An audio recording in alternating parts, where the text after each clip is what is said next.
अरे अमित, ये पापा यहाँ क्या कर रहे हैं? अरे हाँ, पापा यहाँ क्या कर रहे हैं?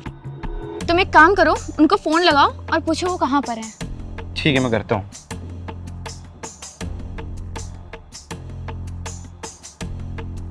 क्या है यार? अरे बेटे का फोन। हेलो हेलो, हाँ पापा, कहाँ हो आप? बेटा, मैं मेडिकल स्टोर आया हूँ बेटा, दवा लेने के लिए। तुम्हें बताया था मैंने। अच्छा, पर ये शोर कैसे आ रहा है? बेटा, मरीजों की लाइन बहुत लंबी लगी हुई है तो रोड तक आ गई है, तो जो आवाज़ आ रही है गाड़ी मोटर की आवाज़ आ रही है। ठीक है, आप जल्दी घर आना, ठीक है ना पापा? हाँ ठीक है बेटा। अरे यार, आज तो बाल बाल बच गए ना, सारा भंडार छूट गया था।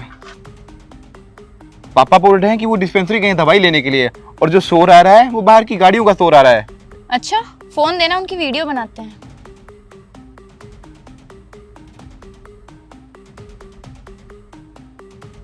बन गई वीडियो? हाँ चलो चलते हैं। ठीक है।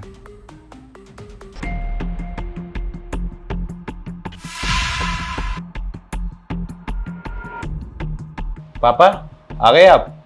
जी बेटा, मेडिकल स्टोर से आ गया मैं। अच्छा, डिस्पेंसरी से दवा लाने में कुछ ज़्यादा समय नहीं लगे आपको? अरे बेटा, बात ऐसे है ना कि कोई रिक्शा नहीं मिला तो मैं पैदल ही चला गया, और वो रास्ते में मेरे शर्मा अंकल मिल गए थे, तो बेटा उससे बात करते करते कब मैं घर जा गया मुझे पता ही नहीं चला बेटा। अच्छा, शर्मा जी से बात करने में कुछ ज़्यादा समय नहीं लग गया? मुझे तो ऐसा नहीं लगता कि आप इतनी देर से बात कर रहे थे।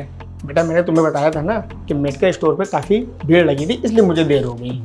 अरे पापा, झूठ बोलने की भी हद होती है। आप कब तक ऐसे झूठ पे झूठ बोलते रहेंगे? एक्चुअली में पापा, मैंने और सोनाली ने अपने पास वाले पार्क में आपको खुद काम करते हुए देखा, और आप बोल रहे कि आप डिस्पेंसरी गए थे। अरे पापा, आप साफ साफ क्यों नहीं बताते कि आप वहां पे मजदूरी कर रहे थे, और आपको सब ये करने की क्या जरूरत है? आपका बेटा कमाता तो है, अरे कम से कम अपनी इज्जत करने तो मेरी इज्जत का ख्याल रख लेते। अरे पापा, अगर कोई अपनी सोसाइटी से आपको काम करते हुए देख लेता, क्या बोलता कि अमित के पापा मजदूरी कर रहे थे? अरे पापा, ऐसा क्या करने की जरूरत थी आपको? बताइए ना मुझे आप। अरे नहीं बेटा नहीं, तुम्हें कोई गलत फहमी हुई होगी, वो कोई और होगा बेटा। इसका मतलब ये झूठ बोल रहे हैं, या फिर हम दोनों ही झूठ बोल रहे हैं? हमें पता था कि आप ऐसे नहीं मानेंगे। ये देखिए, कौन है ये? अब आप बताएंगे या चुप खड़े रहेंगे? आपको जरूरत क्या है मजदूरी करने की? अरे आपको टाइम पे खाना दे देते हैं, दवा दे देते हैं, पर आपको क्या जरूरत है मजदूरी करने की? अरे हमें तो देख के शर्म आ गई। अरे पापा, हमारी छोड़िए, कम से कम सोसाइटी वालों को तो देखिए। अगर उनमें से किसी ने देख लिया होता तो वो यही कहते कि उनका जवान बेटा इतना अच्छा सा कमा रहा है और उसके बाद भी अपने पापा से मजदूरी करवा रहा है। देख रहे हो कैसे चुप खड़े हैं? इन्होंने तो हमारी नाक ही कटवा दी। अरे पापा, आप समझते क्यों नहीं? अब बोलेंगे भी, कुछ बताएंगे हमें? हाँ, की थी मैंने मजदूरी। तुम लोग तो जानते हो कि मेरी भी तो अपनी कुछ ख्वाहिशें हैं। पापा, आप ये क्या बकवास किए जा रहे हो? आपको जिस चीज की भी जरूरत होती है हम लोग देते हैं ना। हाँ, तुम मुझे इस घर में रहने को देते हो, खाने को देते हो, तो तुम क्या करते हो बेटा? ऑफिस से घर, घर से ऑफिस, और ये तुम्हारी बीवी दिन भर सिर्फ काम करती है। मेरे बारे में कभी सोचा है तुमने? मेरे भी कुछ दोस्त हैं, कुछ यार हैं, मैं भी उनके साथ बैठता उठता हूँ। अगर वो मुझसे कह देते हैं आज आप खर्चा करो, तो मेरे पास पैसे नहीं हैं, तो इसीलिए मैंने मजदूरी करी। मुझे भी कुछ ज़रूरतें अपनी पूरी करनी है। अमित बेटा, तुझे पता है तेरी माँ के मरने के बाद तुझे मैंने ही पाला पोसा है, तुझे मैंने बड़ा किया है। आज तू इस लायक बना है, तू आज जो नौकरी कर रहा है वो मेरी बदौलत कर रहा है। मैंने तुझे अगर इस लायक न बनाया होता तो बेटा कैसे करता? बेटा, तुझे याद है कि जब तू छोटा था तो खिलौने के लिए रोता था, तो मैं तेरे लिए खिलौने कैसे लाता था? मैं पूरी रात नहीं सो पाता था। मैं अपने दोस्तों से, अपने यारों से तेरे खिलौने लाने के लिए मैं कर्जा तक लेता था, और मैं तुझे तब वो खिलौने ला के देता था। मैंने तेरी हर छोटी छोटी ख्वाहिश मैंने पूरी करी, लेकिन कभी तूने बेटा मुझसे आके पूछा कि पापा आप कैसे हो, कैसे नहीं हो? कभी मेरे बारे में सोचा कि पापा जी रहे हैं कि मर रहे हैं? पापा की कोई चीज़ लानी है, पापा आपकी कोई तबीयत खराब है?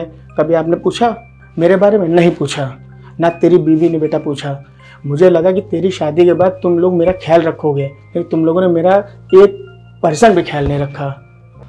अरे पापा, मुझे माफ कर दीजिए, मुझसे ना बहुत बड़ी गलती हो गई। हम आपको खाना दे रहे थे, दवाई दे रहे थे, इसका मतलब हमें लगा कि हम आपके लिए सब कुछ कर रहे हैं, और हम ये तो भूल ही गए इन सब के साथ में हमें आपको समय देना चाहिए। मैं अपने काम में इतना बिजी हो गया कि मैं आपको समय नहीं दे पाया, और मैं यहाँ तक ये भी भूल गया कि आप मेरे पापा हैं। मैं बस जिम्मेदारी निभा रहा था जो मुझे ठीक लगा, लेकिन मैं गलत था पापा। प्लीज मुझे माफ कर दो। आगे से हम आपको समय भी देंगे और कोई शिकायत का मौका भी नहीं देंगे। प्लीज पापा। हाँ पापा, हमसे जो भी गलती हुई है उसके लिए हम लोग माफी मांगते हैं आपसे। हम लोग भूल गए थे कि हम लोग को काम के साथ साथ आप पर ध्यान के साथ साथ टाइम भी देना होता है। और पापा हम लोग को माफ कर दीजिए। अब से हम लोगों से ऐसी आगे से कोई गलती नहीं होगी और आपको काम करने की कोई जरूरत नहीं है। अब हम लोग अच्छे से रहेंगे, मिल के रहेंगे। ठीक है बेटा, तुम ऑफिस में बिजी रहते हो, ठीक है, लेकिन अपने इस बूढ़े बाप का भी ख्याल रखना तुम्हारा ही फर्ज है बेटा। अच्छा बहू रानी, तू खुश रह, तू परेशान ना हो। अब एक काम कर, हम सब के लिए तू चाय बना के लेके अदरक की, हम सब साथ में बैठ के पियेंगे। ठीक है पापा, आप बैठिए, हम आपके लिए गर्मा गर्म चाय बना के लाते हैं।